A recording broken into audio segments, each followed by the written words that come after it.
আজানের সময় মাইক বাজায়, গান দেয়, বাজনা হয়। কোন মুসলমান গিয়ে বলছে না তোমরা বাজাইতে পারবে না? বলেন, বলেছে? এর থেকে শান্তির জায়গা কোথাও আছে? আমি স্পষ্ট করে বলতে চাই, পৃথিবীতে বাংলাদেশের মতো সাম্প্রদায়িক সম্প্রীতির দেশ আর নাই। অরাজকতা সৃষ্টি করার জন্য তারা এই সমস্ত নেতৃবৃন্দকে সামনে এনে আজে বাজে কথা বলে বাংলাদেশের সাম্প্রদায়িক সম্প্রীতি বিনষ্ট করে বিশ্বের দরবারে বাংলাদেশের মর্যাদা ক্ষুণ্ণ করতে চায়, কিন্তু এই চেষ্টা তাদের ব্যর্থ হতে বাধ্য। প্রিয় ভাইরা, আল্লাহ রাব্বুল আলামিন তার কোরআন এবং নবীর সুন্নাহ দিয়েছেন দ্বীন কায়েমের জন্য। সেই দ্বীন যাতে কায়েম না হতে পারে সেই জন্য মৌলবাদ বলা হয়। আমি কত পয়েন্ট ভুলি নেই। আফগানিস্তানের এই ঘটনা কেন ঘটলো সেই কথাই তো বলতেছিলাম। ওইখান থেকে ঢোলের বাড়ি পর্যন্ত আসছে, এখন আবার চলেন সেখানে।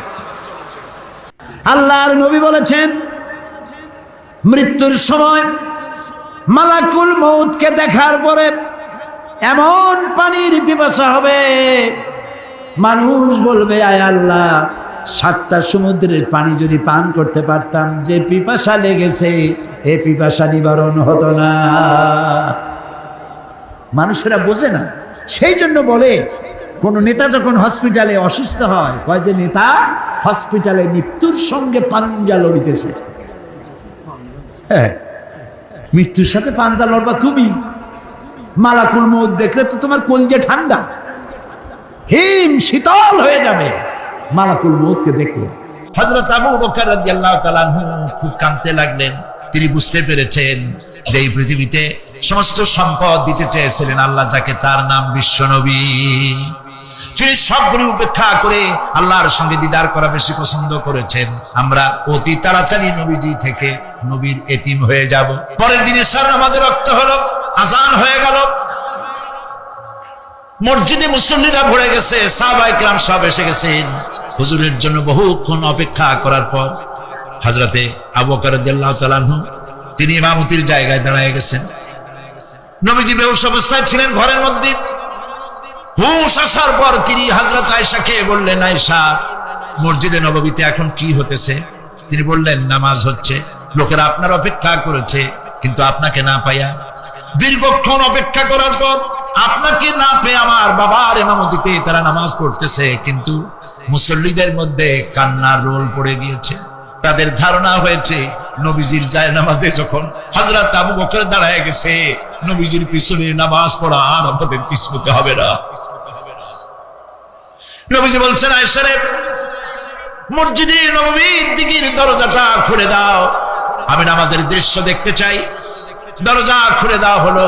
নবীজি কোন রকম মাথা উঁচু করে মসজিদে নববীতে নামাজের দৃশ্য নিজে অবলোকন করে আবার শুয়ে পড়লেন।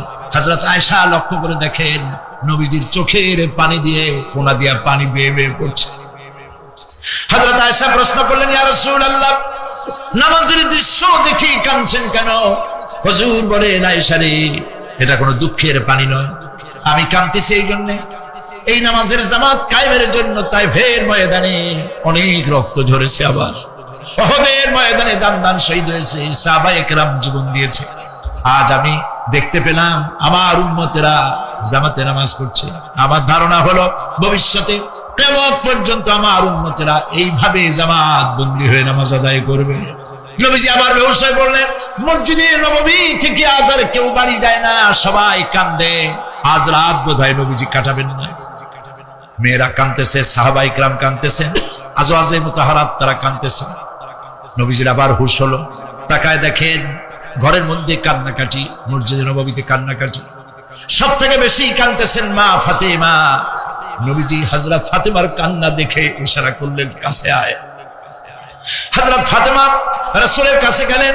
নবীজি কানে কানে কি যেন বললেন, কান্নাটা বন্ধ হয়ে গেল। হযরত আয়েশা জিজ্ঞেস করলেন, মা, তোমার আব্বা তোমার কানে কি বললো আর কান্না বন্ধ হয়ে গেল? হযরত ফাতেমা বলে, আম্মাজি, আমার আব্বা আমাকে বললেন, মা ফাতিমা, তোমার কান্না আমার বরদাস্ত হয় না, কেঁদো না, আমি মৃত্যুর পরে সকলের আগে তোমার সাথে আমার দেখা হয়ে যাবে। হযরত ফাতেমা বলছেন, আম্মাজি, আমি বুঝতে পেরেছি আমার আব্বার এই কথার অর্থ কি। নবীজির ইন্তেকালের পরে আত্মীয় স্বজনের মধ্যে সবার আগে আমার মৃত্যু হবে আর আমার পিতার সাথে আমি মিলিত হতে পারবো। রাত যখন শেষ হয়ে এলো, নবীজির হুঁশ হয়েছে, তাকায় দেখেন হযরত জিবরাইল দাঁড়ানো। হযরত জিবরাইল নবীজির চেহারা মোবারকের দিকে তাকায় বলেন, আসসালামু আলাইকা ইয়া রাসূলুল্লাহ। আল্লাহ আপনাকে সালাম বলেছেন, আর আল্লাহ পাক জানতে চেয়েছেন আপনার মুখে আপনি কেমন আছেন। আল্লাহ জানেন আপনার অবস্থা কি, তারপরেও আপনার মুখে শুনতে চেয়েছেন আপনি কেমন আছেন। নবীজি বলছেন, জিবরাইল বড় কষ্টে আছি, বড়ই যন্ত্রণা, বড়ই কষ্ট। হযরত জিবরাইল বলছেন, ইয়া রাসূলুল্লাহ, আজকে এক নতুন ফেরেশতা আমি সাথে করে নিয়ে এসেছি। এই ফেরেশতা পৃথিবীর কোন নবী অথবা কোন মানুষের কাছে যাওয়ার জন্য অনুমতি চায় না, আজ আপনার কাছে অনুমতি ভিক্ষা চায় কাছে আসার জন্য। ওই ফেরেশতার নাম হচ্ছে মালাকুল মউত। হযরত মালাকুল মউত বলেন, ইয়া রাসূলুল্লাহ, এই পৃথিবীতে আদম আলাইহিস সালাম থেকে নিয়ে পর্যন্ত কোন মানুষের জান কবজের জন্য আমার অনুমতি চাওয়া লাগে নাই, আর কোনোদিন লাগবে না। আজ আমি আসার সময় আল্লাহ বলেছেন আপনার জান কবজের জন্য আমি যেন আপনার কাছে অনুমতি ভিক্ষা চাই। নবীজি বলছেন, আমি যদি অনুমতি না দেই তো কি হবে? হযরত মালাকুল মউত বলছেন, ইয়া রাসূলুল্লাহ, অনুমতি যদি না দেন আমি ফেরত চলে যাব। আমাকে সেভাবেই বলা হয়েছে।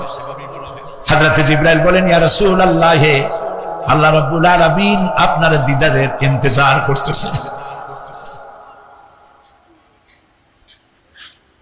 নবীজি বলছেন, মালাকুল মউত, তুমি জান কবজের কাজ শুরু করো। মালাকুল মউত যখন কাছে এসেছে, রাসূল জিজ্ঞেস করলেন, আয়েশা, ঘরে যে কয়েক টুকরা স্বর্ণ ছিল সেগুলোর কি অবস্থা? ছোট ছোট 6 টুকরা স্বর্ণ ছিল। হযরত আয়েশা বলছেন, হুজুর আমি এগুলো রেখে দিছি। হুজুর বলছেন, না, রাখতে পারবে না, আমার ইন্তেকালের আগে খয়রাত করে দাও। মুহাম্মদ সাল্লাল্লাহু আলাইহি ওয়াসাল্লাম আল্লাহর কাছে অবস্থায় উঠবে না যে তার ঘরের ভিতরে সোনা ছিল, দিয়ে দাও, খয়রাত করে দিয়ে দাও। হযরত মালাকুল মউত রাসূলের জান কবজ শুরু করে দিলেন। রাসূলুল্লাহ জীবনের শেষ কথা বললেন, আসসালাত আসসালাত ওয়া মা মালাকাত আইমানুকুম। আমার উম্মতেরা বিদায় লগ্নে বলে গেলাম, নামাজ নামাজ নামাজ ছেড়ে দিও। প্রিয় ভাইরা, নবী করিম সাল্লাল্লাহু আলাইহি ওয়াসাল্লাম জীবনের শেষ কথা বলে গেছেন নামাজ। সেই নামাজে আমাদের যত সব অবহেলা, স্ত্রীকে নামাজ পড়ান, বউকে নামাজ পড়ান, ছেলে মেয়েকে নামাজ পড়ান। দোকানদার ভাইরা যখন আজান হয়ে যাবে দোকান বন্ধ করবে, আপনি আপনার কর্মচারীরা নামাজ পড়তে যান।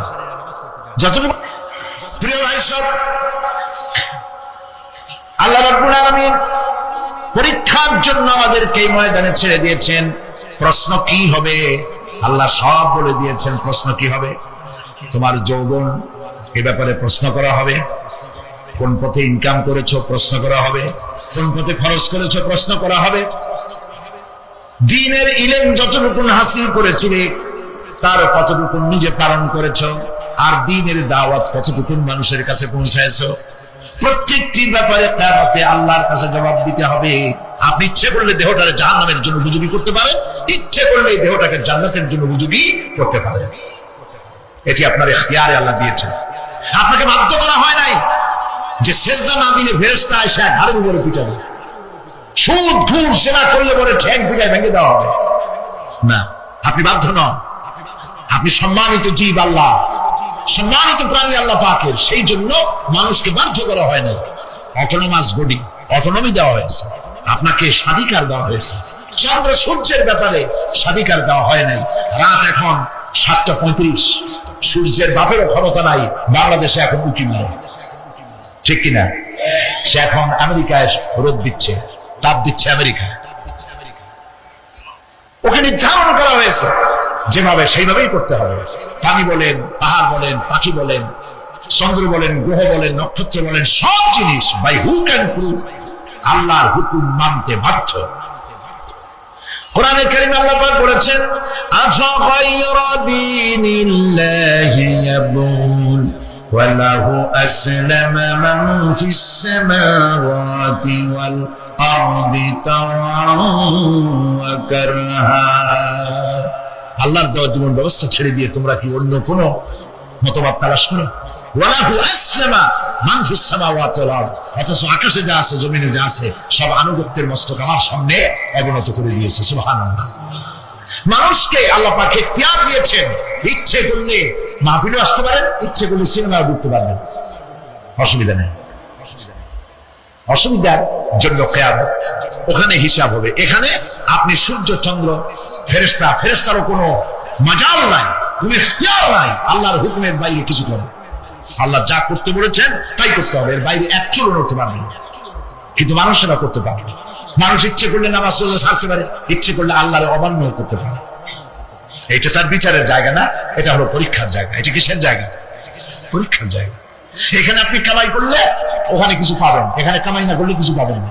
আরো সোজা করে বলি, কোন কৃষক, যে কৃষক আষাঢ় মাসে শ্রাবণ মাসে জমিন চাষ করে না, পৌষ মাসে তার গোলায় ধান আসবে? কথা বুঝেন নাকি বুঝেন না? পৌষ মাসে গোলায় ধান আসবে? কোন পাগলও বলবে না যে তুমি তো চাষই করো নাই, তুমি তোমার জমিনের ফসল তোমার ঘরে আসবে কেমন? কাজী এই দুনিয়ায় পরীক্ষা দিলে এখানে রেজাল্ট হয়, এখানে কাজ লাগাইলে এখানে ফল দেয়। কিন্তু মানুষের জন্য আল্লাহ পাক যে আমল তৈরি করেছেন, পরীক্ষা নেবেন, সেই পরীক্ষার রেজাল্ট এখানে হবে না। পরীক্ষার রেজাল্ট আউট হবে কোথায়? আখিরাত। বলেন সবাই কোথায় হবে? পরীক্ষার রেজাল্ট আউট হবে কোথায়? আখিরাত। এখানে আপনি যা কামাই করবেন এখানে রিটার্ন দেওয়া হবে না। এখানে যা কামাই করবেন সমস্ত কামাই 700 গুণ বর্ধিত আকারে কিয়ামতে আল্লাহ আপনার হাতে ধরাই দিবেন। আল্লাহর ওয়াদা কখনো মিথ্যা হয়?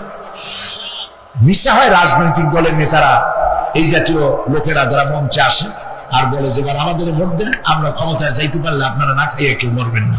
কিন্তু কি খাইয়া মরবে তাও কয় না। সেদিন শুনলাম এই যে নির্বাচন এখন একটা চলতেছে, স্লোগান বাপ দাঁড়াইছে, ছেলে তো বলে রহিম ভাই আমার ভাই, তোমার বাপের নাম রহিম। তারপরে শুনলাম বলতেছে বেগুন ভাইয়ের চরিত্র, আজকের নাম রাখে তো আদর করে বেগুন পটল, বেগুন ভাইয়ের চরিত্র ফুলের মতো পবিত্র। আমি আরেকজনের পাশে থেকে করি যে নামাজ পড়ে না একক, এমনই ফুলের মতো চরিত্র। তো দুনিয়ার ময়দানে আপনি যা কামাই করবেন এখানে রেজাল্ট আউট হবে, এখানে আপনি পাবেন ফল, এখানে পাবেন। যা করবেন এখানে গাছ লাগাবেন, ফল লাগাবেন, এখানে পাবেন।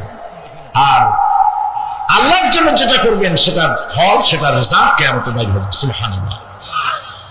এখানে পরীক্ষা দিয়ে যদি কেউ ফেল করে, ম্যাট্রিক পরীক্ষা দিয়ে ফেল করেছে, ফাজিল পরীক্ষা দিয়ে ফেল করেছে, আবার পরীক্ষা দিয়ে পাস করার সুযোগ আছে, আবারও ফেল করেছে, আবারও পরীক্ষা দিয়ে পাস করার সুযোগ আছে।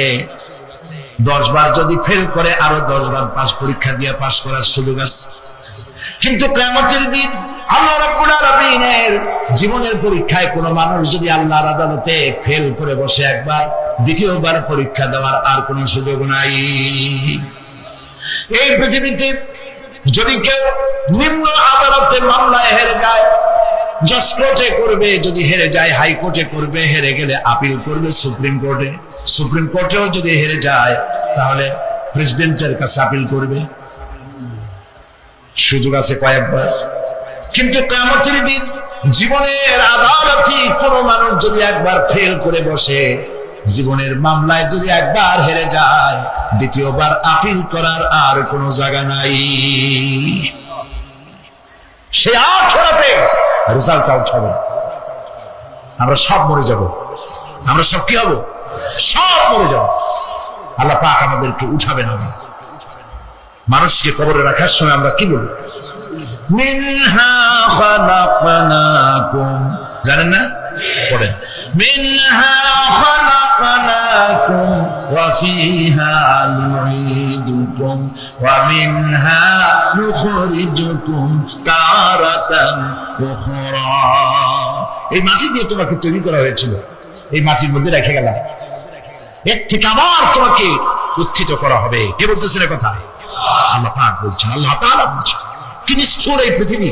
ভেবে দেখেছেন কি একবারও কি ভেবে দেখেছেন এই পৃথিবী কত নিষ্ঠুর? এই সন্তান সন্ততি সব একটি মোহ, একটি মায়া, একটি মহব্বত, একটি প্রতারণা।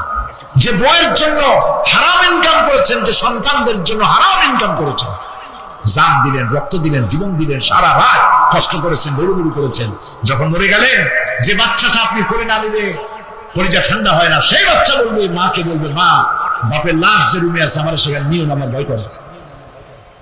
ঠিক কিনা? স্ত্রীও আরো দু একজন লোক না হলে লাশের ঘরে থাকতে পারবে না, তারও ভয় করবে। থাকলে বড় জোর মা থাকতে পারে, বাপ থাকতে পারে। যাকে বিবাহ করার পর অনেক সন্তান আছে, মা বাপকে চোখে দেখতে পারে না, দৌড় কথা মতো মায়ের সাথে কথা বলা বন্ধ করে দেয়। হয়তো কুমিল্লা এরকম নাও থাকতে পারে, বতু নালিশ করছে, মায়ের সাথে কথা বলে, আবার বলে এই বুড়িটা মরে না কেন? নাউজুবিল্লাহ, নাউজুবিল্লাহ। বুড়িটারে মরার কথা বলতেছো তুমি?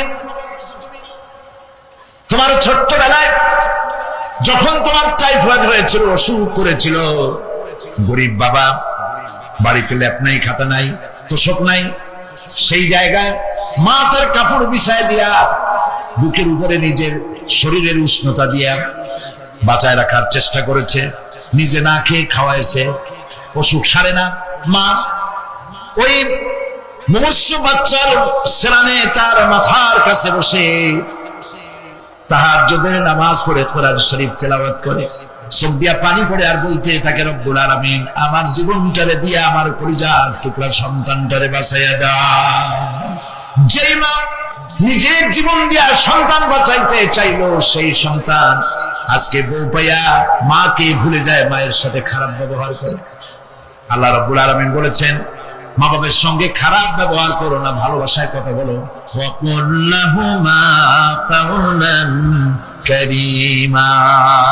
সম্মান সূচক কথা বলো, মা বাবার জন্য দোয়া করো আমার কাছে। কে বলতেছে?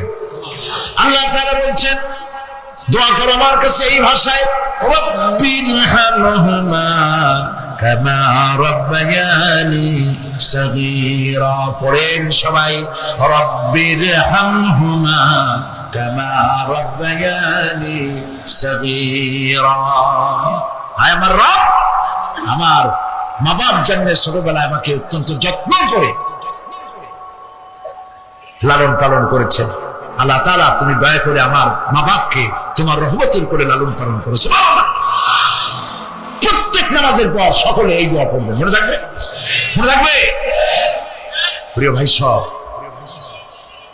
সেই কিয়ামতের মাঠে আমাদেরকে উঠতে হবে, আল্লাহর দরবারে উঠতে হবে। সেই সময় আমাদেরকে কেউ উপকার করবে না।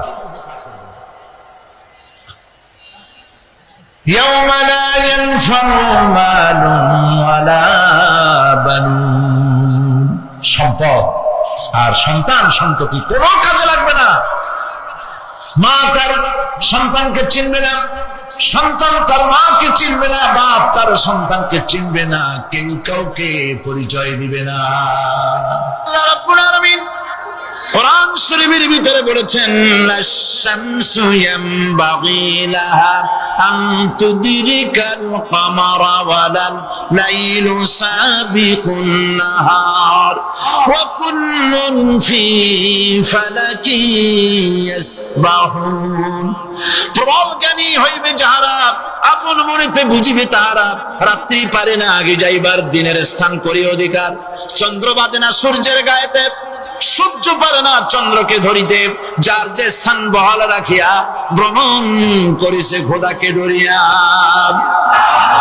একটি নির্ধারিত সময় সীমা পর্যন্ত আপন আপন কক্ষপথে সব দৌড়াদৌড়ি করবে, কারো সাথে অ্যাক্সিডেন্ট হবে না কারো। ওয়াকুল্লুন ফি ফালাকি ইয়াসবাহুন। যা আছে মহাশূন্যে সব ঘুরতেছে। কে বলে? বলেন সবাই, কে বলছে? কোন সূরা? সূরা ইয়াসিন। আবার শুনুন, আল্লাহ পাক ফয়সালা দিচ্ছেন, ঘোরে কেডা? শুধু সূর্য ঘোরে না, শুধু চন্দ্র ঘোরে না, আল্লাহ মহাশূন্যে যা রেখেছেন সব ঘুরতেছে, সবই সন্তরণশীল, সব গতিশীল। সুতরাং ফয়সালা তো আল্লাহর কাছ থেকে নিতে হবে।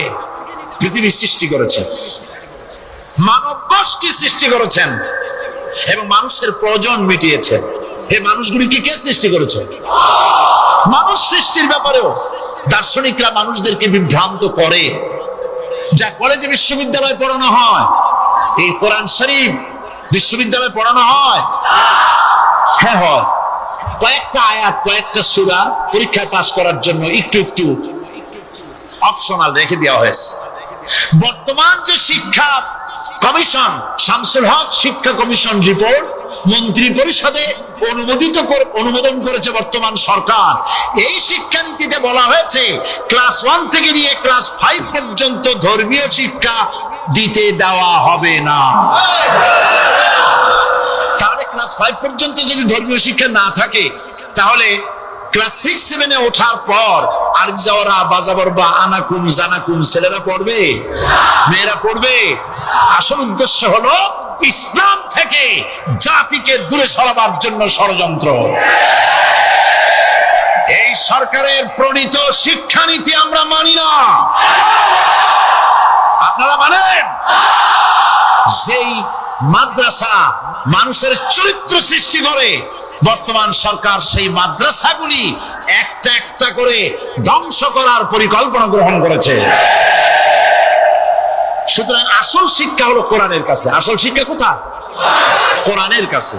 কোরআন যদি শিখানো হতো, কোরআন যদি শিখানো হতো কলেজে বিশ্ববিদ্যালয়, তাহলে গতকাল চট্টগ্রাম বিশ্ববিদ্যালয় থেকে যেসব ছেলেরা বিশ্ববিদ্যালয় কর্তৃপক্ষ কর্তৃক বরাদ্দকৃত, হাইজ্যাক করা নয়, বরাদ্দকৃত 4খানা বাস দিয়ে কোরআন শুনতে আসতে চেয়েছিল, বর্তমান সরকারের তথাকথিত সোনার ছেলেরা আসতে দিল না।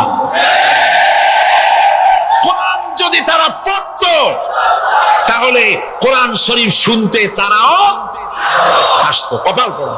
জোরে বলেন কি? আরো জোরে বলেন কি? কপাল পড়া। সব ভালো লাগে, কোরআন ভালো লাগে না। এদেরকে শিখানো হয়েছে, আরে তোমরা তো মানুষ না। বলে আমরা কি?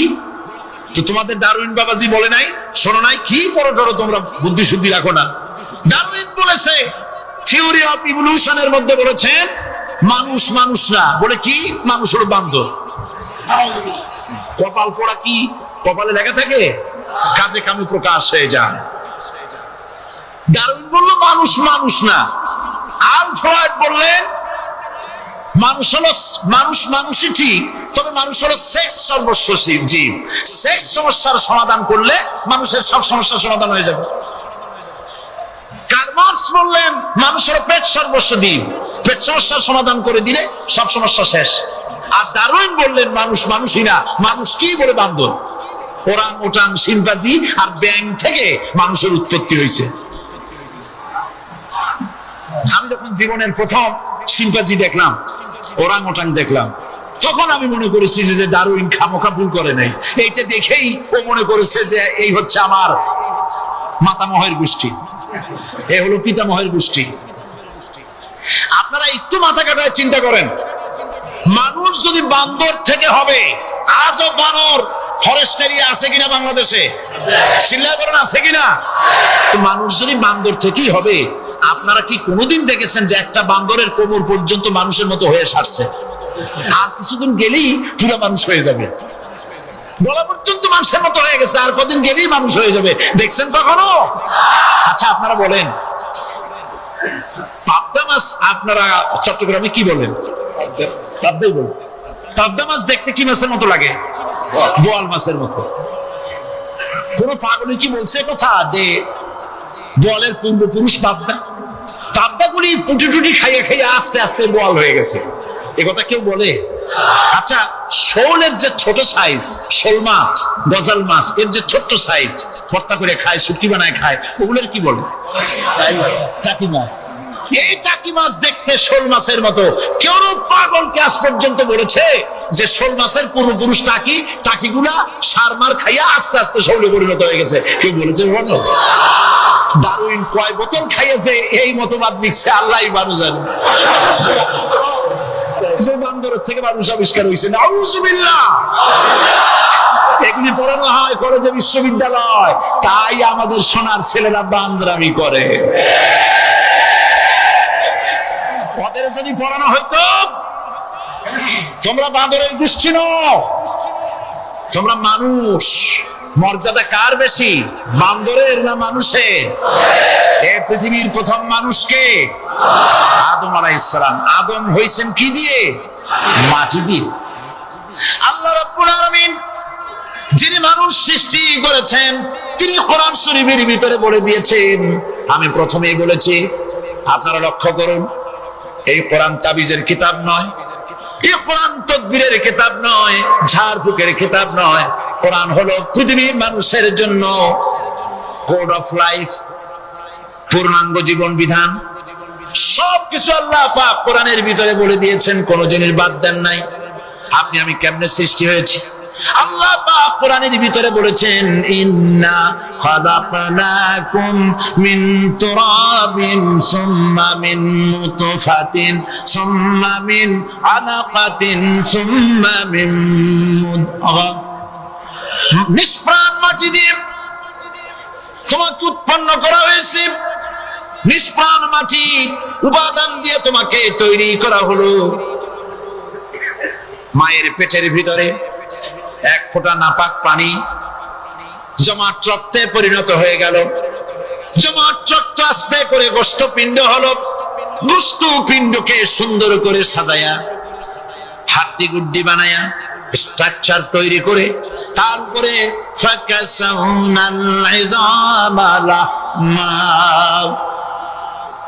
চামড়া দিয়ে গোশত দিয়া সাজায়া সুন্দর করে বানালাম। আল্লাহর পরিচয় শুনুন, আল্লাহ আমার কেমন আল্লাহ।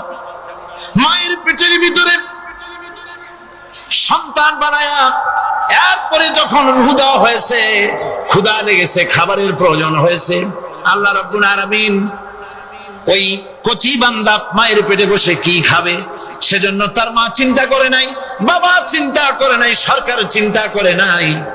আল্লাহ রাব্বুল আলামিন মায়ের মাসিক অসুখকে বন্ধ করে দিয়ে সন্তানের নাভির সাথে আর মায়ের নাভির সাথে তার লাগায়া, পাইপ লাগায়া মায়ের মাসিক অসুখের রক্তগুলি দিয়ে সন্তানকে বড় বানালেন। মুখ দিয়া এই রক্ত পান করালেন না, মুখটাকে পবিত্র রেখে দিলেন যাতে করে পৃথিবীতে আসার পর ওই মুখ দিয়ে আল্লাহ রাব্বুল আলামিনের জিকির করতে পারো। সন্তান মায়ের ভিতরে পেটের ভিতরে বড় হলো, আল্লাহ রাব্বুল আলামিন বলেন মাস দিন যখন পুরা হয়ে গেল, সুম্মা নুখরিজুকুম তুফলা, বাচ্চার আকারে পৃথিবীতে নিয়ে আসলাম। এখন খাবার কি? পৃথিবীতে যখন বাচ্চা এলো তখন তার পেটের সাথে যে সংযোগ ছিল মায়ের নাভির সাথে আর সন্তানের নাভির সাথে, সেই সংযোগ তার আর কি থাকলো? কি করা হলো? কেটে দেওয়া হলো।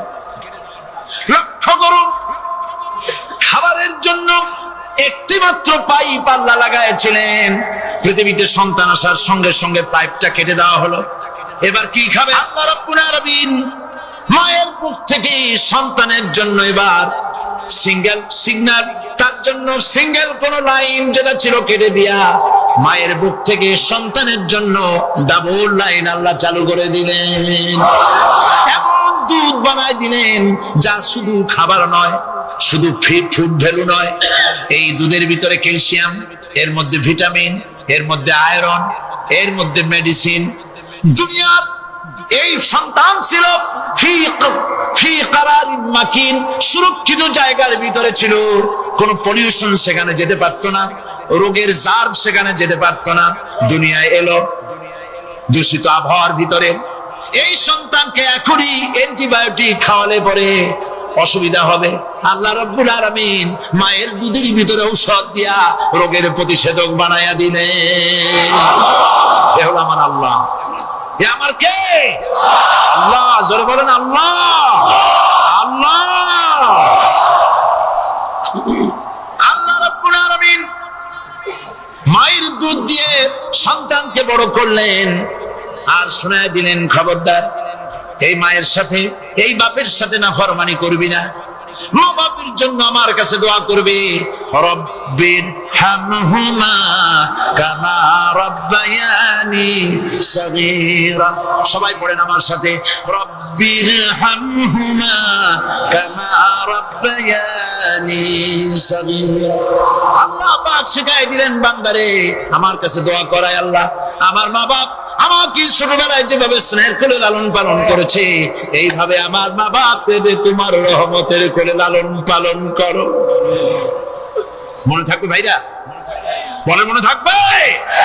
প্রত্যেক নামাজের পরে মা বাবার জন্য দোয়া করবেন, বেঁচে থাকুক আর মরে যাক, দোয়া করবেনই, মনে থাকবে। রব্বির হামহুমা কামা রাব্বায়ানি সগীরা। আমার পরে রব্বির হামহুমা কামা রাব্বায়ানি সগীরা। আল্লাহ পাক মায়ের মর্যাদা এত বাড়াইছেন, সাহাবী প্রশ্ন করেছে, ইয়া রাসূলুল্লাহ খেদমত করব কার? হুজুর বলেন তোমার মায়ের, তারপরে কার? তোমার মায়ের, তারপরে কার? তোমার মায়ের, তারপরে কার? তোমার পিতার। বাপের চাইতে মায়ের মর্যাদা আল্লাহ 3 গুণ বাড়াইয়া দিলেন, 3 গুণ বৃদ্ধি করে দিলেন। হাদিস শরীফে এসেছে, হযরত আবী হুরায়রা রাদিয়াল্লাহু তাআলা আনহু রাসূলের কাছে এসে রাতের বেলায় কাঁদতেছিলেন। হুজুর প্রশ্ন করলেন, আবু হুরায়রা কাঁদো কেন? হযরত আবু হুরায়রা বলছেন, হুজুর মা আমাকে মেরেছে। তিনি প্রশ্ন করলেন, আচ্ছা মা তোমার মারলো কেন? তুমি কি কোনো বেয়াদবি করছো? তিনি বললেন না। তবে মারলো কেন? হযরত আবু হুরায়রা বলেন, ইয়া রাসূলুল্লাহ আপনার খেদমত থেকে বাড়ি ফিরতে আমার দেরি হয়ে গিয়েছিল। গভীর রাত্রে যখন বাড়ি গেছি, মা আমাকে প্রশ্ন করলেন, বাবা দেরি হলো কেন, কোথায় ছিলি? তাম পৃথিবীর মানুষ যেই কদম মোবারক চুমু দিতে পারলে ধন্য হয়ে যায়, সেই আখিরি জামানার পয়গম্বর নবী মুহাম্মদ রাসূলুল্লাহ সাল্লাল্লাহু আলাইহি সাল্লামের দরবার থেকে আসতে আমার দেরি হয়ে গেছে। ইয়া রাসূলুল্লাহ আমার মা আপনার নাম শুনে তার গা জ্বলে উঠলো, তিনি কাফের মুশরিকা। আপনার নাম শুনে অগ্নি শর্মা হয়ে আমাকে ধরে পিটানো আরম্ভ করলেন আর বললেন, আবু হুরায়রা হয় মুহাম্মদ সাল্লাল্লাহু আলাইহি সাল্লামের বাড়ি ছাড়বি, নইলে আমার বাড়ি ছাড়বি, কি করবি বল?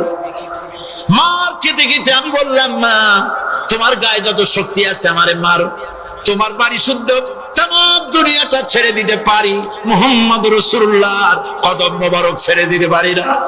আল্লাহ! হুজুর আমার বাপ গলা ধাক্কা মেরে আমাকে বের করে দিয়েছেন। হুজুর বলছেন, আবু হুরায়রা মা তোমাকে মেরেছে আর আমার কাছে নালিশ করছো, আমি তোমার মায়ের কোনো বিচার করতে পারবো না। সুবহানাল্লাহ! এত বড় পাওয়ারফুল নবী, শানওয়ালা, ইজ্জতওয়ালি, বরকতওয়ালি, এত বড় নবী বলছেন মা মেরেছে, আমার করার কিচ্ছু নাই। সুবহানাল্লাহ! তোমার মা মুশরিকা হোক আর যাই হোক, তোমার মা। সুবহানাল্লাহ বলেন। আমার বন্ধুগণ, হযরত আবু হুরায়রা বলেন, ইয়া রাসূলুল্লাহ মায়ের বিরুদ্ধে কোনো অভিযোগ নিয়ে আমি আপনার কাছে আসি নাই। হুজুর বললেন, কেন আসছো বলো খুলে। আবু হুরায়রা বলেন, হুজুর আমি জানি আপনি আল্লাহর দরবারে যদি কোনো ব্যাপারে হাত করেন আল্লাহ মঞ্জুর করে ফেলেন। আপনি দয়া করে আমার মার জন্য দোয়া করেন, আল্লাহ যেন হেদায়েত দিয়ে দেন। আমার নবীজি দুখানে হাত উত্তোলন করলেন, বললেন, আল্লাহুম্মা ইহদিহুমা আবি হুরায়রা, হায় আল্লাহ আমি দোয়া করতেছি আবু হুরায়রার মাকে হেদায়েত নসিব করো। হুজুর হাত তুলে মোনাজাত করছেন, আবু হুরায়রা দৌড় দিলেন বাড়ির দিকে। কয়েকজন সাহাবী হযরত আবু হুরায়রার জামা টেনে ধরেছে, এই ভদ্রলোক দৌড়ায় কেন?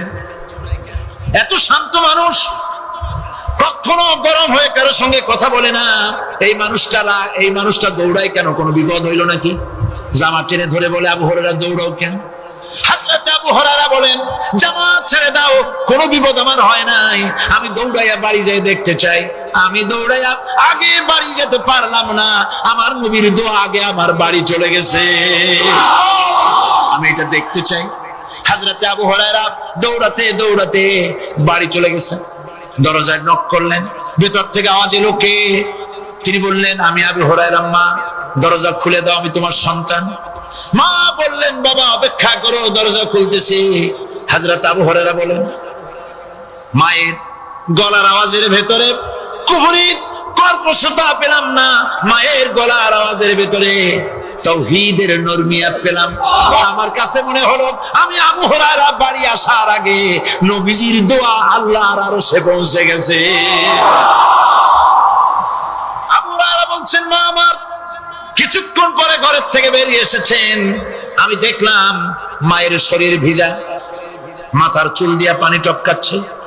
মা আমার বললেন, বাবারে তোমাকে মারার পর আমি নিদারুণ অনুশোচনায় পড়েছিলাম, মনে মনে ভাবলাম, আহারে আমার সন্তান আমি কেন মারলাম?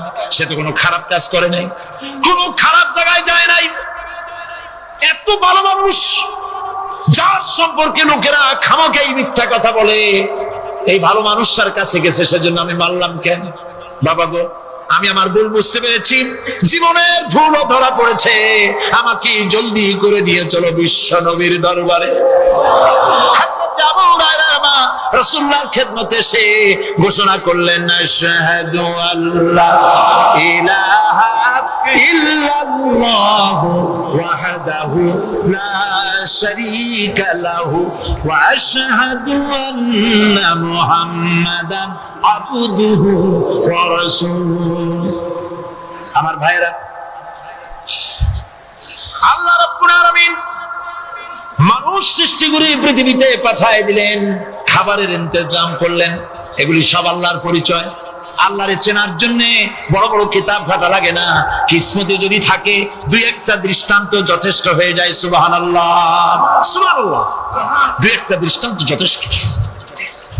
আল্লাহ পাক সমস্ত সৃষ্টি জগৎকে তৈরি করলেন, সৃষ্টি করলেন, আর তাদের খাদ্যের ব্যবস্থা করলেন। কে করেছেন খাদ্যের ব্যবস্থা? খাদ্য দেন আল্লাহ।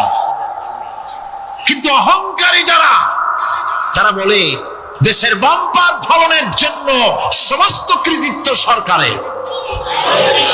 বলেন আস্তাগফিরুল্লাহ, বলেন নাউজুবিল্লাহ। এদের একজন বলছিল 3 বছর কিছু দিবার পারুম না, লোকেরা কয় আমরা না খাইয়ে থাকুম, আল্লাহ কয় আমিও দেহুম, কদ্দুর পারো না খাইয়ে থাকতে। ফসল কে দেন? জোরে বলেন কে দেন? বাম্পার ফসলের ফলনের দাবি সরকার করতে পারে না, এটা কুফরি, এটা শিরক। জমিনের ফসল কে দেন? আকাশের বৃষ্টি কার? পানি কার? সার কার? সব আল্লাহ পাক।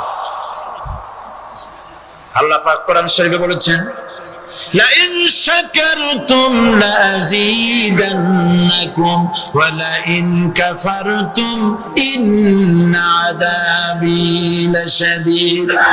আমার নিয়ামতের শুকর যদি আদায় করো বাড়ায় দেব, আর যদি কৃতজ্ঞ হও শুকরিয়া আদায় না করো মস্ত বড় শাস্তি দেব। ফসল দেই আমি, আর শুকরিয়া আদায় করো তোমার বাজানে, ঠিক কিনা? শুকরিয়া আদায় করে কার? বাজানে। লোকের, একটি মানুষের যেই প্রশংসা এই সরকার করলো, বিগত 4.5 বছর ধরে একটা মানুষের যত জিকির করলো, প্রশংসা করলো, ছবিটা নাইলো। যদি এতটা জিকির, এতটা স্মরণ আল্লাহ রাব্বুল আলামিনের করতো, ওদের জন্য আল্লাহর জান্নাতের দরজা খোলা হয়ে যেত। প্রশংসা করবে কার? সিলা বলুন। আল্লাহ পাকের প্রশংসা করো। খেতে দেওয়ার মালিক তিনি। আল্লাহ পাক বলছেন, আল্লাহকে, তার পরিচয় আল্লাহ তুলে ধরেছেন, ওয়ামা মিন দাব্বাতিন ফিল আরদি ইল্লা আলাল্লাহি রিজকুহা। এই পৃথিবীর ভিতরে এমন কোন বিচরণশীল জীব নাই যার রিস্কের দায়িত্ব আমি আল্লাহ গ্রহণ করি নাই। সুবহানাল্লাহ বলবেন না? রিস্কের দায়িত্ব কার হাতে? আচ্ছা দেখুন তো, পৃথিবীর সমস্ত সরকারের কাছে বিভিন্ন মন্ত্রণালয় আছে না? খাদ্য মন্ত্রণালয় বলে কোন মন্ত্রণালয় আছে কিনা? আছে। খালি কয় খামু আর খামু। খাদ্য মন্ত্রণালয় আছে, থাকার পরেও মানুষ না খাইয়া মরে, ঠিক কিনা? এবার একটু তাকান তো, জ্ঞানের চক্ষু দিয়া তাকান, ফরেস্ট এরিয়া, বাঘ আছে কিনা? নাই। সিংহ আছে কিনা, গন্ডার আছে কিনা, হাতি আছে কিনা, বিশাল বিশাল প্রাণী আছে কিনা। জঙ্গলে ছোট্ট প্রাণী থেকে, পোকা থেকে শুরু করে গন্ডার পর্যন্ত, টুনটুনি পাখি দিয়ে শুরু করে ঈগল পাখি পর্যন্ত, নদীর ভিতরে ছোট্ট চুনো পুঁটি থেকে শুরু করে তিমি মাছ পর্যন্ত।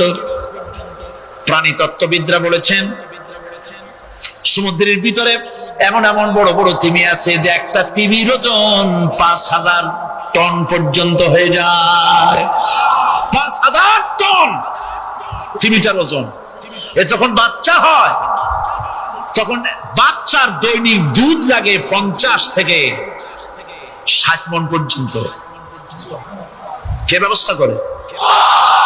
রুহান ফেরেশতা। তো মা যেমন বাচ্চা তো সেরকম, ঠিক কিনা? কে দেয় খাবার? এবার দেখেন তো আপনার দেশের এই জঙ্গলে কত হাতি আছে। হাতিরা মিছিল করে আসছে যে আল্লাহ আমাদের এখন আর খাইতে খাইতে দিতে পারে না, বাংলাদেশের গভর্নমেন্ট কিছু দাও। আসছে না খাইয়া ক্ষুধার জ্বালায় হাতি মরেছে, বাঘ মরেছে, সিংহ মরেছে, এর কোন দৃষ্টান্ত আছে? ক্ষুধার জ্বালায় আকাশের উড়ন্ত পাখিরা ছটফট করে মারা গেছে, দৃষ্টান্ত আছে? নদীর মাছেরা ক্ষুধার জ্বালায় ভেসে উঠেছে, না খাইয়া মরে গেছে, দৃষ্টান্ত আছে? মহান আল্লাহ রাব্বুল আলামিন কোরআন শরীফের ভিতরে বলেছেন অনেক প্রাণী এমন আছে যারা তাদের খাদ্যকে সঞ্চয় করে না, খাদ্যকে জমা করে না, আহরণ করে না। সকাল বেলায় একটা খাবার খেলো, দুপুরে কি খাবে তার জানা নাই। শকুন পৃথিবীর মাঝি থেকে 3 মাইল উপরে ওড়ে, তার চোখকে আল্লাহ পাক এত তীক্ষ্ণ বানিয়ে দিয়েছেন, এই চট্টগ্রামের কোথায় মরা গরু আছে 3 মাইল উপর দিয়ে দেখতে পায়। সুবহানাল্লাহ করতে ইচ্ছে করেন। এই প্রাণীগুলি খাবারগুলি কোনো গভর্নমেন্ট জোগাড় করে রাখে নাই, আল্লাহ পাক বলেন সবার খাবার আমি দেই। সকাল বেলায় সমস্ত প্রাণীগুলি, মহাশূন্যে পাখি, পানির ভিতরে মৎস্যরাজি, জঙ্গলের ভিতরে হিংস্র প্রাণী, পোকামাকড় থেকে শুরু করে সবগুলো খালি পেটে সব বেরিয়ে যায়, কারো কোনো খাবারের মজুদ নাই। সন্ধ্যা হতে না হতে সমস্ত প্রাণীগুলির পেট ভরাইয়া আমি আবার যার যার ঘরে বেরিয়ে দেই। মিন দাব্বাতিন ফিল আরদি ইল্লা আলাল্লাহি রিজকুহা। সমস্ত প্রাণীর রিজকের দায়িত্ব আমি আল্লাহর হাতে। কে দেয় রিজক? জোরে বলুন, কে দেন? আল্লাহ। কি খাবেন সব আল্লাহ জোগাড় করে দিয়েছেন। তরি তরকারি জোগাড় করেছেন, মাছ জোগাড় করেছেন, চাউল দিয়েছেন, খাবার দিয়েছেন, গোশত দিয়েছেন, সব দিয়ে দিয়েছেন। আল্লাহ রাব্বুল আলামিন সমস্ত জিনিস দিয়ে মানুষকে আল্লাহ পাক তার জন্য আল্লাহ সব করেছেন। খালাকালাকুম মা ফিল আরদি জামিআ। এই পৃথিবীতে যা তৈরি করেছে সব তোমার জন্য। এ হচ্ছে আমার আল্লাহ। এ হচ্ছে আমার কে? আল্লাহ। সে আল্লাহ পাক বলছেন, আল্লাহর পরিচয় তিনি স্রষ্টা, তিনি রিজিক দাতা। এবার আইনদাতা কে? আইনদাতা কে? আরো জোরে বলুন। আইনদাতা আল্লাহ হচ্ছে আল্লাহর পরিচয়। ইনিল হুকমু ইল্লা লিল্লাহ আলা লাহুল খালকু ওয়াল আমর। সৃষ্টি যার, আইন চলবে তার। আমার দেশে আল্লাহর আইন চলছে? আমাদের দেশের কল কারখানা, ক্ষেত খামার, অফিস আদালত আল্লাহর আইন অনুযায়ী চলে? চলে না। বরং আল্লাহর আইনকে মুছে ফেলার জন্য নিজেদের আইন সৃষ্টি করার জন্য প্রচেষ্টা চালানো হচ্ছে।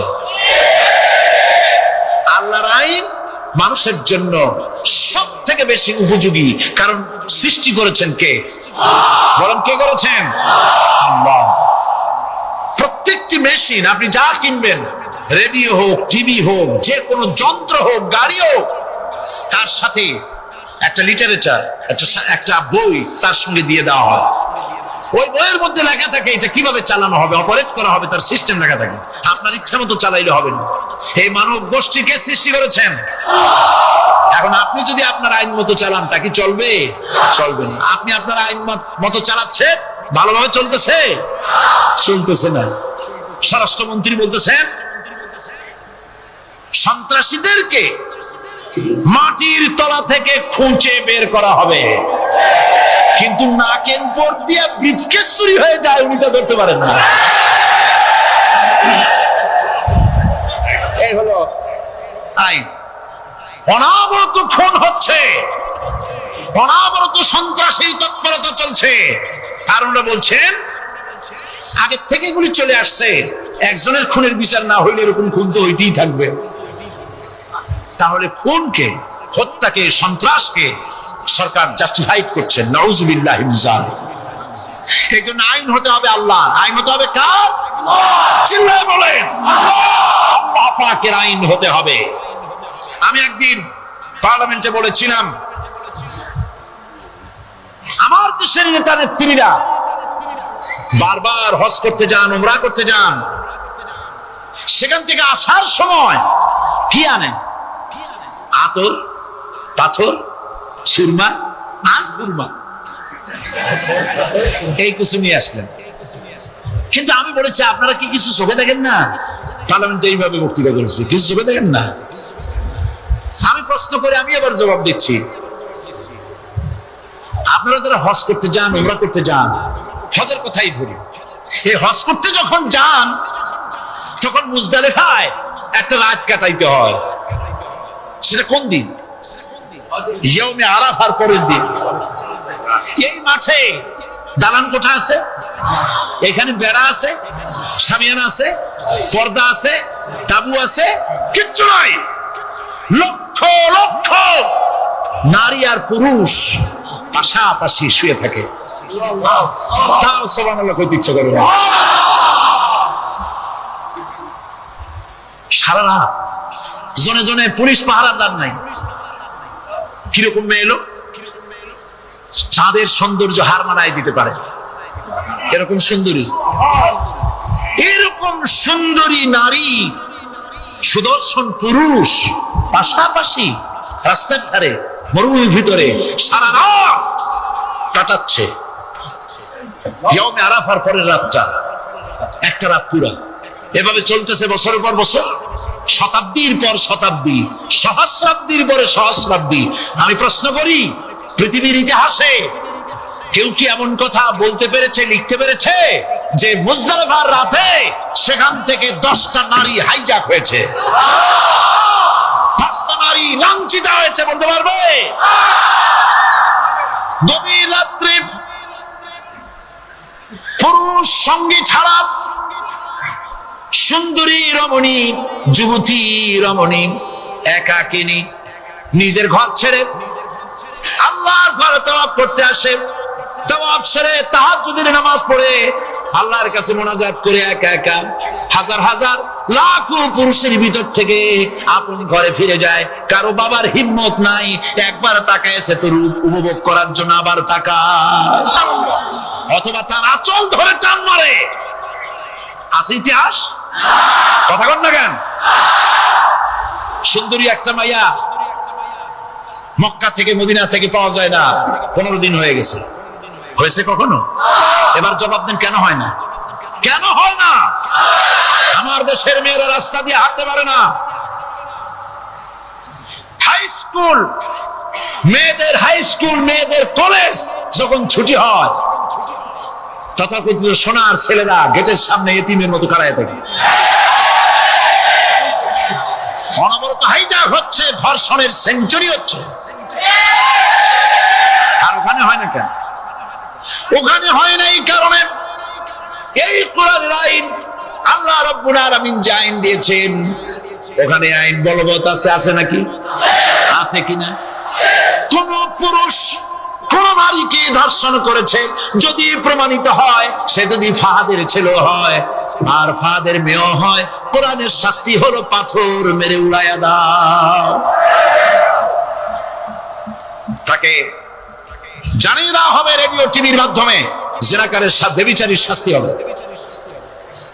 চতুর্দিকে হাজারো লোকেরা দাঁড়াবে, হাতে পাথর নিয়ে পাথর মেরে তাকে তার গোশত হাড্ডি বাতাসের সাথে উড়ায় দেবে।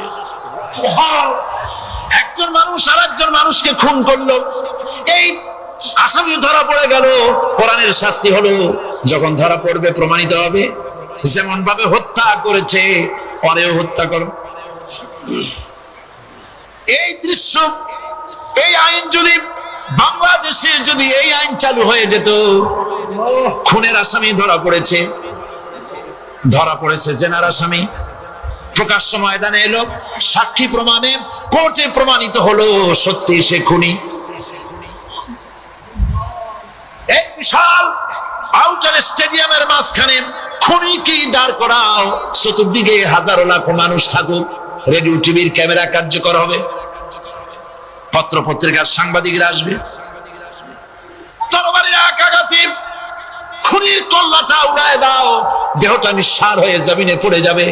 এই দৃশ্য যারা দেখবে সচক্ষে, রেডিওতে, পত্র পত্রিকায়, আর 1 বছরের ভেতরে খুন করার হিম্মত কারো কলিজায় উঠবে? জেনাকারের পাথর মেরে দেওয়া, পাথর মেরে উড়িয়ে দেওয়ার শাস্তি যদি চোখে কেউ দেখে, জেনা করার পুলক আর জাগবে? এটা নাম আল্লাহর আইন। এই আইন কার? এই আইন কার? এই আইন যতদিন পর্যন্ত বাংলার মানুষের, মুসলমানদের উপরে কার্যকরী না হচ্ছে, এই দেশে কার্যকরী না হবে, ততদিন পর্যন্ত হত্যা, ধর্ষণ, খুন বন্ধ হবে না। বন্ধ হবে। সুতরাং এই আইন হচ্ছে কার? আরো জোরে বলেন, আল্লাহ রাব্বুল আলামিন। মহান আল্লাহ রাব্বুল আলামিনের এই আইন অনুযায়ী যদি দেশ চলে, মানুষ শান্তি পাবে, চুরি বন্ধ হবে, ডাকাতি বন্ধ হবে, জেনা বন্ধ হবে, হত্যা ধর্ষণ বন্ধ হয়ে যাবে। নবীজি এমন একটি আইন চালু করে দিয়ে, কোরআনের বিধান চালু করে দিয়ে এমন একটা সমাজ চালু করেছিলেন, যে সমাজ সম্পর্কে হুজুর নিজে বলেছেন, খায়রুল কুরুনে কারনি, সর্বশ্রেষ্ঠ যুগ হলো কার যুগ? আমার যুগ। সুবহানাল্লাহ বলেন। রাসূলের যুগ হলো সর্বশ্রেষ্ঠ যুগ। সেই কোরআন, সেই হাদিস আজও আছে না নাই? বলেন জোরে, আজও আছে না নাই? সেই কোরআন এবং সুন্নাহ দিয়ে দেশ শাসন হোক, এটা কি আমরা চাই? কারা কারা চাই? দু হাত উঁচু করে রাখুন। কোরআনে কারীম বলছে, লিল্লাহি মা ফিস সামাওয়াতি ওয়া মা ফিল আরদ। আকাশ এবং জমিনের ভিতরে যা কিছু আছে সব কিছুর মালিকানা কার? জোরে বলেন কার? আল্লাহ রাব্বুল আলামিন হচ্ছেন এর একচ্ছত্র মালিক। সুতরাং বান্দাদের কাছে কিছুদিনের জন্য এগুলিকে আমানত রাখা হয়েছে। আমাদের ঘর আছে, বাড়ি আছে, ব্যবসা আছে, বাণিজ্য আছে, জায়গা আছে, জমিন আছে, গরু আছে, বাছুর আছে, এই সবগুলি কিছুদিনের জন্য আমাদের কাছে কি রাখা হয়েছে? আমানত। আমানতের মাল আপনি আপনার ইচ্ছা মতো খরচ করতে পারবেন না। আমানতের মাল কি ইচ্ছা মতো খরচ করা যায়? যায় না। আমানতের মালকে খরচ করতে হলে মূল মালিকের ইচ্ছা অনুযায়ী খরচ করতে হবে। মূল মালিককে আল্লাহ রাব্বুল আলামিন বলছেন, ইন্নাল্লাহা আশতারা মিনাল মুমিনিনা আনফুসাহুম ওয়া আমওয়ালাহুম বিআন্না লাহুমুল জান্নাহ। আমি আমার মুমিনের জান এবং মালকে খরিদ করে নিয়েছি, বিনিময় জান্নাত দিয়ে দিয়েছি। তোমার কাছে যে জান আছে, মাল আছে, এটা তোমার নয়, এটা আমার আমানত তোমার কাছে। সুতরাং এই আমানত খরচ করতে হবে মূল মালিকের ইচ্ছা অনুযায়ী। সমাজের এক শ্রেণীর লোক প্রচুর বিত্তের মালিক হবে, সমাজের এক শ্রেণীর লোক প্রচুর বিত্ত এবং সম্পদের মালিক হয়ে ভোগ বিলাসের আনন্দের স্রোতে ভেসে যেতে থাকবে, নিজেকে ভাসিয়ে দেবে। আর এক শ্রেণীর লোক অনাহারে অর্ধাহারে কষ্ট করবে। এ বিধান ইসলামের নয়। কেউ থাকবে 10 তলায় আর কেউ থাকবে গাছতলায়, কেউ খাবে পোলাও, কোরমা, বিরিয়ানি, আর কারো কিসমতে মরিচ পোলাও হবে না। এ বিধান আল্লাহর নয়। ইসলামের বিধান হচ্ছে যে আল্লাহ যে সব সম্পদ মানুষকে দান করেছেন, এই সম্পদের ভিতরে বিত্তহীনদের অধিকার রাখা হয়েছে। বিত্তহীন যারা গরিব, যাদের কিছু নাই, তারা আপনার করুণার পাত্র নয়। কি বলেন, তারা কি ধনীদের করুণার পাত্র?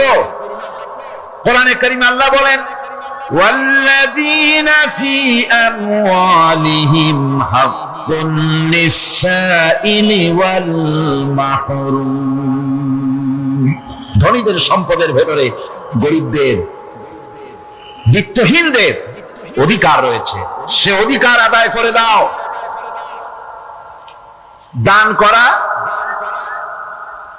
এমনি দিয়ে দাও এক জিনিস, গরিবদেরকে, বিত্তহীনদেরকে ইসলাম করুণার পাত্র বানায় নাই, বলেছে অধিকার। অধিকারটা বড় মজবুত কথা, এই কথার লোড আছে, ওয়েট আছে।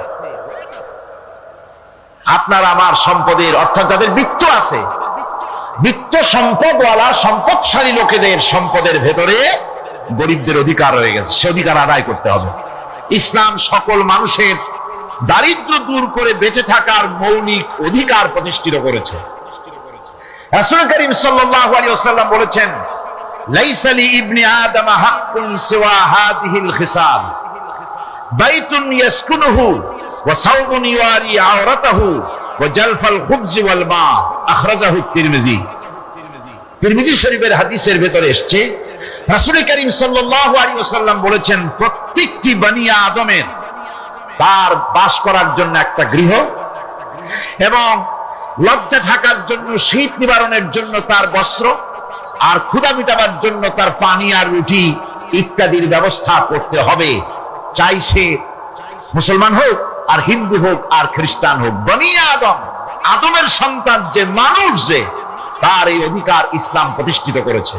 আজ বলা হচ্ছে খাদ্য, বস্ত্র, বাসস্থান সমাধান দেবে অমুকরা তমুকরা, এরকমের স্লোগান হয় না? ওরা দিতে পারবে না, ওরা দিতে পারে নাই।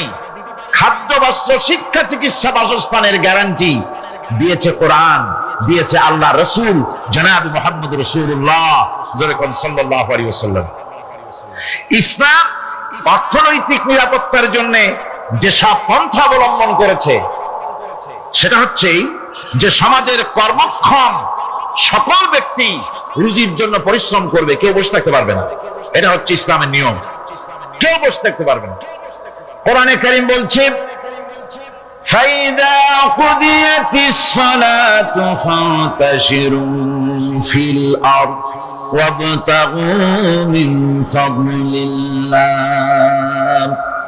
ফাইদা কুদিয়াতিস সালাত, যখন তোমার নামাজ সম্পূর্ণ হয়ে গেল, ফান্তাশিরু ফিল আরদ, ছড়িয়ে পড়ো আমার জমিনের উপরে, ওয়াবতাগু মিন ফাদলিল্লাহ, আর আমার অনুগ্রহ অনুসন্ধান করো। রুজি কামানো কোন খারাপ জিনিস না। কেউ মনে করে সারাদিন বসে বসে আল্লাহর জিকির করব, কেউ দুনিয়াটারে ঝামেলা মনে করে জঙ্গলে চলে যেতে চায়, এটা নিয়ম না। আপনি বসে থাকতে পারবেন না, আপনাকে কাজ করতে হবে। রুজি কামাই করাটাকে কোরআনে কারিমে এতটা সম্মান দিয়েছে, যেটাকে ফদলুল্লাহ বলা হয়েছে। ফদলুল্লাহ, এটা আল্লাহর অনুগ্রহ, সুবহানাল্লাহ বলেন। এটাকে ফদলুল্লাহ বলা হয়েছে, এটা জিনাতুল্লাহ বলা হয়েছে। আপনি যে কাপড় চোপড় ব্যবহার করেন, এই কাপড় চোপড়ের ব্যাপারে আল্লাহ পাক প্রশংসা করেছেন, কাপড় চোপড় সুন্দর করতে বলেছেন। তারপরে রুজি রোজগার হালাল করতে বলা হয়েছে, এবং রুজি কামাবার ব্যাপারে হালাল ভাবে রুজি কামাবার জন্য ইন্সপিরেশন দেওয়া হয়েছে কোরআন এবং হাদিসে। রাসূল করিম সাল্লাল্লাহু আলাইহি ওয়াসাল্লাম বলেছেন, আল কাসিবু হাবিবুল্লাহ, সহজে যে উপার্জন করে সে আল্লাহর বন্ধু। যে ব্যক্তি ঠেলা গাড়ি চালায়, কুলি মজুর, রিকশা চালায়, নিন্দা নাই, তাকে নিন্দা করা যাবে না। রিকশাওয়ালা একটা গুরুত্বপূর্ণ দায়িত্ব পালন করছে। কুমার, কামার, তাঁতি, জেলে, ধোপা, নাপিত সবাই কাজ করছে। প্রত্যেক কাজের সম্মান ইসলাম দেয়, সুবহানাল্লাহ। সমস্ত কাজের সম্মান আছে, শুধুমাত্র সম্মান নাই চুরির কাজের, ডাকাতির কাজের, সন্ত্রাসের কাজের, চাঁদাবাজির কাজের, মাস্তানির কাজের। এই সব কাজ নিন্দনীয় এবং এই সব কাজ নিতান্ত বাজে কাজ। এ কাজের কোনো সম্মান নাই। সম্মান হচ্ছে নিজের হাতে কামাই করে সারা দিনে এক মুঠো খাবারও যদি খান, আপনার খাবারের চাইতে হালাল খাবার কারো হতে পারে না। আল্লাহর বন্ধু সোজা কথা না। আল কাসিবু হাবিবুল্লাহ, সহজ উপার্জনের আছে বরকত। সেজন্য অর্থনৈতিক নিরাপত্তার জন্য সমাজের প্রত্যেকটি কর্মক্ষম লোককে কাজ করতে হবে। কি করতে হবে? নামাজ পড়া হয়ে গেছে, এখন আর বসে থাকা চলবে না, নেমে পড়ুন কাদের জন্যে? আল্লাহর অনুগ্রহ অনুসন্ধান করুন। এরপরে আল্লাহ পাক বলছেন, আমার অনুগ্রহ রুজি কামাও, আর রুজি কামাবার সময় আযকুরুল্লাহ যিকরান কাসীরা লাআল্লাকুম তুফলিহুন। আর জিকির করবা আমার বেশি, আমার জিকির করবা। বলা হচ্ছে রুজি অনুসন্ধান করো, আর বলা হচ্ছে আমার জিকির করো। জিকির আর রুজি সন্ধানের ভিতরে সামঞ্জস্য কি? সামঞ্জস্যটা হচ্ছে এই যে আপনি যখন আপনাকে বেশি করে জিকির করতে হবে। জিকির মানে কি? স্মরণ করা। জিকির মানে কি? স্মরণ করা। আল্লাহকে স্মরণ করেন। রুজি যখন কামাতে যাবেন স্মরণ করবেন কারে? চিল্লা এখন কারে? আপনি রুজি কামাবার জন্য চাকরি করতেছেন, অফিসে বসে যদি আল্লাহ রাব্বুল আলামিন আপনার স্মরণে থাকে, তাহলে ঘুষ খাওয়া আপনার জন্য সম্ভব হবে না। কথা ঠিক কিনা? আল্লাহ পাক বলছেন, রুজি কামাবার জন্য তুমি যে পরিশ্রম করবে, ওই পরিশ্রমের সময় বেশি বেশি জিকির করো, আমারে স্মরণ রাখো। অফিসে বসে যখন তুমি কাজ করবে, আমি যদি স্মরণে থাকি, তাহলে তুমি ঘুষ খাইতে পারবে না। তুমি জমিন চাষ করবে, জমিন চাষ করার সময় আমি যদি তোমার স্মরণে থাকি, জমিনের আইল ঠেলা তোমার পক্ষে সম্ভব হবে না। যত রকমের রুজির রোজগারের পথ আছে, আমাকে স্মরণ করো, খারাপ পথ থেকে বাঁচো, হালাল ভাবে রুজি কামাও। হালাল রুজির ভিতরে আল্লাহ রাব্বুল আলামিন বরকত দিয়ে দিবেন। আর কাজ করার জন্য বলা হয়েছে, রাসূল করিম সাল্লাল্লাহু আলাইহি ওয়াসাল্লাম বলেছেন, ইযা সাল্লাইতুমুল ফাজরা আলা তানুমু আন তালবি আরযাকুকুম। ফজরের নামাজ পড়া হয়ে গেছে, ঘুমায়ো না। আমাদের একটা আম অভ্যাস হয়ে গেছে ফজরের নামাজ পড়ে ঘুমানো। হাদিস শরীফে বলা হচ্ছে, ফজরের নামাজ পড়া হয়ে গেছে, ঘুমায়ো না। রুজি তালাশ করো, রিজিক তালাশ করো, নিজের সাহায্য করো, অন্যকে সাহায্য করো, নিজের সংসারের জন্য কাজ করো, অন্যের জন্যও করো। হালাল ভাবে রুজি কামাই করে বউকে একটা ব্লাউজ কিনে দিয়েছেন, একটা শাড়ি কিনে দিয়েছেন, বাচ্চাকে ক্লাসের বই কিনে দিয়েছেন, বাজার থেকে মাছ তরিতরকারি কিনে অক্ষম ব্যক্তিদেরকে সহযোগিতা করবে। যারা নাকি উপার্জন করতে পারে না, ওই জাতীয় লোকদেরকে তারা সহযোগিতা করবে। ওয়ায়াকফুলু গানিয়ুহুম ফাকিরাহুম। সেই সমাজের যারা নাকি সামর্থ্যবান, তারা রোজগার করবে এবং গরিবদেরকে সহযোগিতা করবে। আল্লাহর নবী বলেছেন, সে ব্যক্তি মুমিন নয়, সে ব্যক্তি মুমিন নয়, সেই ব্যক্তি মুমিন নয়। সাহাবায়ে কিরাম হতচকিত হয়ে উঠলেন, প্রশ্ন করলেন, নবীজি কোন ব্যক্তি মুমিন নয়? আল্লাহর নবী বলেন, যেই ব্যক্তি পেট পুরে আরাম করে ঘুমায় গেল, এ কথা জানার পর যে তার প্রতিবেশী না খেয়ে শুয়ে আছে, ক্ষুধার যন্ত্রণায় কাতরাচ্ছে, এ কথা জানার পরে যেই মুসলমান ব্যক্তি আরাম করে পেট ভরে খেয়ে ঘুমায়, সে কখনো মুমিনের দাবি করতে পারে না, মুমিন হতে পারে না। কত বড় কথা! ইসলাম মানুষকে তাগিদ করেছে তার প্রতিবেশীর উপরে লক্ষ্য রাখার জন্য, তার প্রতিবেশীকে লক্ষ্য রাখার জন্য, গরিব মানুষের প্রতি লক্ষ্য রাখার জন্য। রাসূল করিম সাল্লাল্লাহু আলাইহি ওয়াসাল্লাম বলছেন, আইয়ু রাজুলিন মাতা দিয়ান বাইনা আগনিয়ায়ে ফাকাদ বারিয়াত মিনহুম জিম্মাতুল্লাহি ওয়া রাসূলুহু। আল্লাহর নবী বলেন, কোন ধনী ব্যক্তিদের মাঝে কোন গরিব প্রতিবেশী যদি না খেয়ে মারা যায়, তাহলে ওই এলাকার বিত্তশালী লোকদের সাথে আল্লাহর সমস্ত সম্পর্ক, রাসূলের সব সম্পর্ক ছিন্ন হয়ে যায়। কে বলতে পেরেছে এত বড় কথা? মানুষের অর্থনৈতিক নিরাপত্তার জন্য কত বড় কথা বলেছে ইসলাম, বলেছে বিশ্বনবী জনাবে মুহাম্মদ রাসূলুল্লাহ সাল্লাল্লাহু আলাইহি ওয়াসাল্লাম। আল্লাহ রাব্বুল আলামিন বলেন, ধনীদের হাতেই যেন সম্পদগুলি পুঞ্জীভূত হয়ে না যায়, কাইলা ইয়াকুনা দুলাতাম বাইনাল আগনিয়াই মিনকুম। তোমাদের ধনীদের হাতে যেন সম্পদগুলি, সমাজের সম্পদগুলি যেন পুঞ্জীভূত না হয়, সেগুলি বরং ছড়িয়ে আস্তে করে যেন সমস্ত গরিব যেন সাধারণের কাছে যেতে পারে, সে ব্যবস্থা করতে হবে। যাকাত যাকাত প্রদানের মাধ্যমে ধনীদের কাছ থেকে নিয়ে গরিবদেরকে দিয়ে দিতে হবে। আর বুখারী শরীফের সারা ফাথুল বারীতে হাফেজ ইবনে হাজার আসকালানী রাহিমাহুল্লাহ তিনি বলেছেন, যাকাত যদি ধনীরা না দেয়, যদি কেউ দিতে বাধা দেয়, ফামানিমতানা উখিযাত বিহি কাহরান, যদি যাকাত না দেয় জবরদস্তি করে যাকাত আদায় করে নিবে গভর্নমেন্ট। যাকাত দিতেই হবে।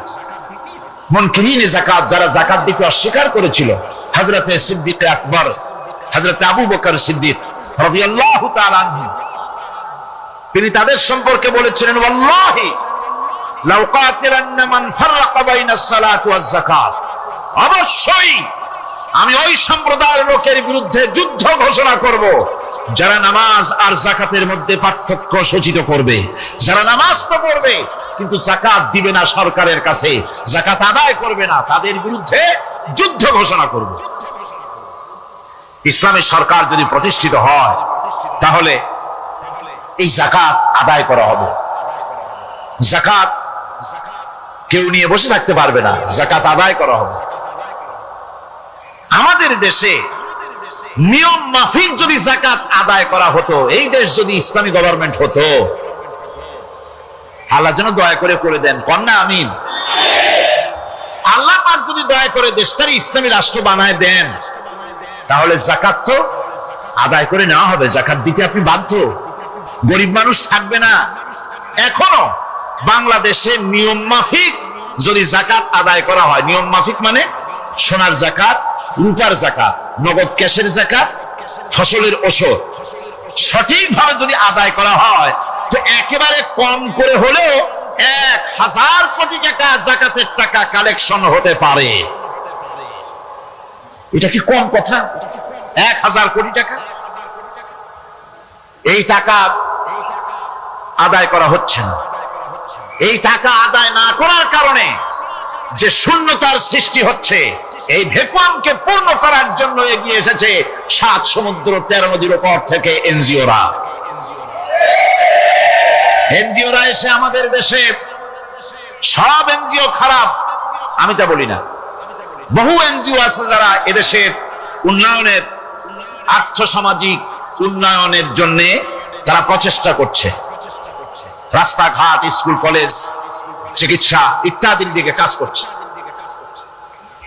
যতগুলি এনজিও আমাদের দেশে আছে তার ভিতরে 52টা এনজিও গোনা বাছা যারা ইসলামের প্রকাশ্য দুশমন, আর এর শীর্ষস্থানে আছে ব্র্যাক।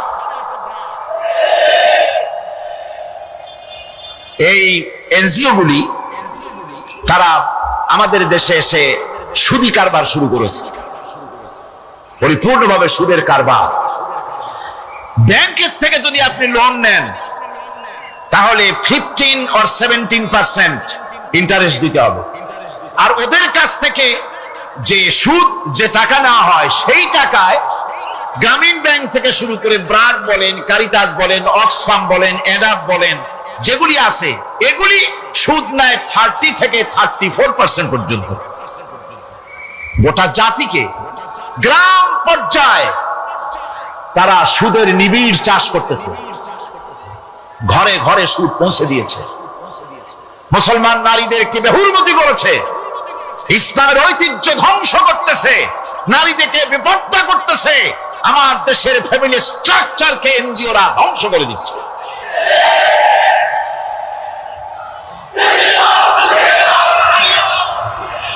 সুতরাং এনজিওরা এই সুযোগটা পেত না। যদি যাকাত কালেকশন করা হতো আর যাকাত দিয়ে, যাকাত যে সব জায়গায় খরচ করতে হয় সেই খরচ করার জায়গাগুলিতে সঠিকভাবে যদি ব্যয় করা হতো, এই অবস্থা হতো না। বাংলাদেশের সম্পদের অভাব নাই। যারা বলে বাংলাদেশ গরিব, আমি তাদের সাথে একমত নই। আক্ষরিক অর্থে বাংলাদেশ গরিব নয়, বাংলাদেশে সম্পদ আছে। বাংলাদেশে যে জিনিসটার অভাব সেটা হচ্ছে ইনসাফ ভিত্তিক বন্টনের অভাব। এখানে কেউ তো 1000 বিঘা জমির মালিক, বিঘা বোঝেন না কি কন আপনারা? কানি। কেউ তো হাজার কানির মালিক, আর কারো তো রান্নাঘর উঠাবার জায়গা নাই। কথাটা ঠিক কিনা? কেউ তো শত শত কোটি টাকা, কত কোটি টাকা যে আছে তা হিসাব করে মাসখানেক লাগবে, গুনিয়া খুলে পারবে না। আর কারো তো একটা ট্যাবলেট কেনার পয়সা নাই। সুতরাং আমার দেশে যেভাবে গরিব বলা হয় আক্ষরিক অর্থ ওইভাবে আমার দেশ গরিব নয়। আমাদের দেশে সম্পদ আছে, বহুত জমি অনাবাদি ফেলে রাখা হয়েছে। রাসূল কারীম সাল্লাল্লাহু আলাইহি ওয়াসাল্লাম বলেছেন, সেই ব্যক্তির জমিন রাখার অধিকার নাই যে ব্যক্তি তা চাষের আওতায় না আনে। আছে না বহুত জমি পড়িয়া? আবাদযোগ্য জমি আমাদের দেশে আছে যা, তার 2,40,00,000 একর। আমাদের ভূমি সম্পদ রয়েছে, বনজ সম্পদ যা আছে সেটা হচ্ছে 32,53,860 একর জুড়ে বিরাট বনজ সম্পদ আমাদের আছে। ভূমি সম্পদ আছে, বনজ সম্পদ আছে। আমাদের রয়েছে পানি সম্পদ, প্রায় 250 নদী, 3,600 বর্গ মাইল জুড়ে নদীগুলো প্রবাহিত আছে। আমাদের পানি সম্পদ আছে। আমাদের গ্যাস সম্পদ আছে, যে গ্যাস অন্তত 100 বছর চলতে পারে। প্রত্যেক বাড়িতে বাড়িতে গ্যাসের সংযোগ দিলেও 100 বছরে ঘুরাবে না। আলহামদুলিল্লাহ কইতে ইচ্ছা করে না? জোরে কোন আলহামদুলিল্লাহ। আমাদের গ্যাস সম্পদ রয়েছে, আমাদের মৎস্য সম্পদ আছে, পশু সম্পদ আছে, কৃষি সম্পদ আছে, আরো রয়েছে বিপুল জনশক্তি। জনশক্তিকে আজ সবচাইতে বার্ডেন মনে করা হয়। জনশক্তিকে বলা হয় বাংলাদেশ